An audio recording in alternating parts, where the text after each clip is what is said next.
Boss, हर Friday theatres में बहुत सारी मूवीज आती हैं, किसी को याद भी नहीं रहता, लेकिन कोई एक फ्राइडे ऐसा होता है जिससे पूरा साल याद किया जाता है। 2023 साल नहीं, सलार है। पहले ही इशारा कर दिया था प्रशांत नील ने, लेकिन हम लोग ठहरे ना समझ, कब से उन पे शक किए जा रहे थे। अगर हॉलीवुड मूवीज देखते हो तो क्रिस्टोफर नोलन का नाम पक्का सुना होगा। उनकी फिल्मों का टिकट बुक करना माने दूसरी दुनिया में जाने का जहाज पकड़ना। थिएटर्स के दरवाजे खुलते ही हम नई दुनिया में पहुंच जाते हैं। ठीक वैसा ही कुछ कुछ मिलता जुलता काम करते हैं मास्टरमाइंड प्रशांत नील। केजीएफ के बारे में जब सोचोगे तो ऐसा लगेगा साल 2 साल उसमें रह के आए हैं हम लोग। अपने पड़ोसी का नाम नहीं पता होगा, लेकिन केजीएफ की बड़ी माँ को सब जानते हैं, और इसी वजह से काफी लोगों ने बोल दिया था कि जो जादू केजीएफ ने किया है वो दोबारा कभी रिपीट नहीं होगा। ऐसा सिनेमा एक बार फिर से नो चांस। लेकिन क्या आप यकीन करोगे अगर मैं आपसे बोलूं, प्रशांत नील ने इस बार खुद प्रशांत नील को ही हरा दिया है, क्योंकि सलार की रेस वहां से शुरू हुई जहां पे केजीएफ खत्म हो जाती है। शेर जंगल का राजा है, हर कोई डरता है, लेकिन जब शेर अपने जंगल में ही डरने लग जाए तो समझ जाना दरवाजे पे डायनासोर आया है। बाप रे, पूरे 3 घंटे क्या देखकर आई हूँ मैं, अपनी आंखों पे भरोसा नहीं होता है मुझे। तुम लोग एनिमल को वायलेंट बोल रहे थे, तो भैया सलार देखने के बाद शायद आप कुछ बोलने लायक ही नहीं बचोगे। इस लेवल का एक्शन सिनेमा मैंने तो आज तक नहीं देखा बॉस। ना तो बॉलीवुड में, ना तो साउथ में, और ना ही हॉलीवुड में। सब कुछ फेल हो गया सर। और सबसे बेस्ट चीज, इस मार धाड़ का एक मतलब है, एक रीजन है, एक डिटेलिंग वाली कहानी है इस फिल्म में जिसके लिए ये एक्शन किया जा रहा है। महाभारत अपने इंडियन हिस्ट्री का सबसे इंपॉर्टेंट चैप्टर, उसको नए जमाने में कैसे सुनाया जाएगा, बस वही दिखाया है प्रशांत नील ने।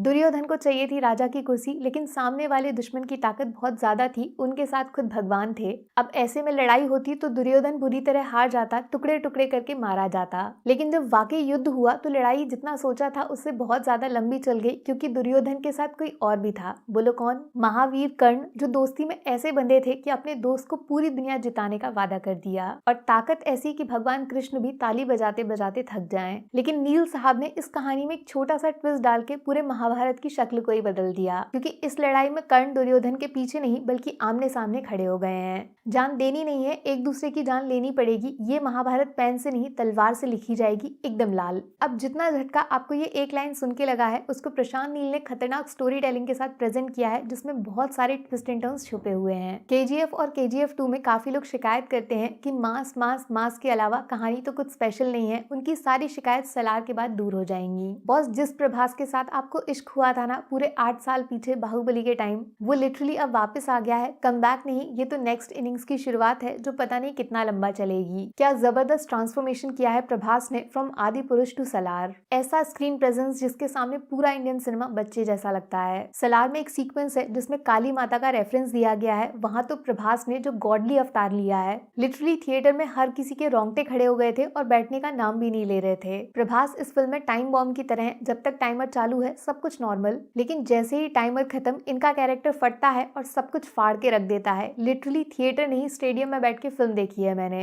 एक्शन का लेवल नेवर सीन बिफोर है, और प्रभास का उसमें प्रेजेंस एक डेडली कॉम्बिनेशन तैयार करता है जिसको 3 नहीं लगातार 30 घंटे देख सकती हूँ मैं। एक छोटे से मामूली डायलॉग वाले सीन को भी आइकॉनिक बनाने की पावर रखता है प्रशांत नील का एलिवेशन फैक्टर। क्या जबरदस्त इमेजिनेशन है, नो कॉम्पिटिशन। पूरी फिल्म चेस के गेम की तरह है, जिसमें प्रभास राजा के सामने खड़े होने वाले वजीर के जैसे हैं, लेकिन बाकी गोटियां भी इस खेल का पूरा हिस्सा हैं। बहुत सारे छोटे छोटे लेकिन दमदार कैरेक्टर्स हैं जिनकी हेल्प से आपके दिमाग में बैठ जाए ऐसे सीन्स तैयार किए जाते हैं। सलार एक वन मैन शो वाली पिक्चर नहीं है, और यही चीज इसको केजीएफ के कंपैरिजन में बड़ा और डिटेल्ड बनाती है। जैसे पृथ्वीराज का कैरेक्टर इस फिल्म में बहुत इंपॉर्टेंट है, और पार्ट 2 में ये बंदा क्या क्या कर सकता है वो देखने के लिए मैं अभी टिकट खरीदने को रेडी हूँ। प्रभास प्लस पृथ्वीराज का जो क्लाइमेक्स में एक्शन है उसको देखने के बाद आपको लियो, विक्रम, कैथी, पुष्पा ये सब बच्चों वाली मूवीज लगने लगेंगी। हाँ, एक क्लैरिटी जरूर दे देती हूँ मैं आपको, अगर वॉयलेंट मूवीज पसंद नहीं है, खून खराबे वाली, तो टिकट बिल्कुल मत खरीदना, क्योंकि आप ये मान लो प्रभास इस फिल्म में है ही नहीं, अंदर सिर्फ सलार मिलेगा जिसके हाथों में तलवार हर 2 मिनट में किसी न किसी के 2 टुकड़े कर रही होगी। तो भैया मेरी तरफ से सलार को मिलेंगे 5 में से पूरे 4.5 स्टार्स। नंबर 1 एलिवेशन, प्रभास की एंट्री, इंटरवल सीन, वो काली माता सीक्वेंस और क्लाइमैक्स जिंदगी भर याद रहेगा। नंबर 2 सिर्फ एक्शन के दम पर फिल्म नहीं बेचना, बल्कि कहानी से एक्शन को डिस्क्राइब करना। नंबर 3 प्रभास का कमबैक और गॉडली स्क्रीन प्रेजेंस, फायर है फायर। पार्ट 2 में इंडियन सिनेमा के सारे रिकॉर्ड्स खत्म।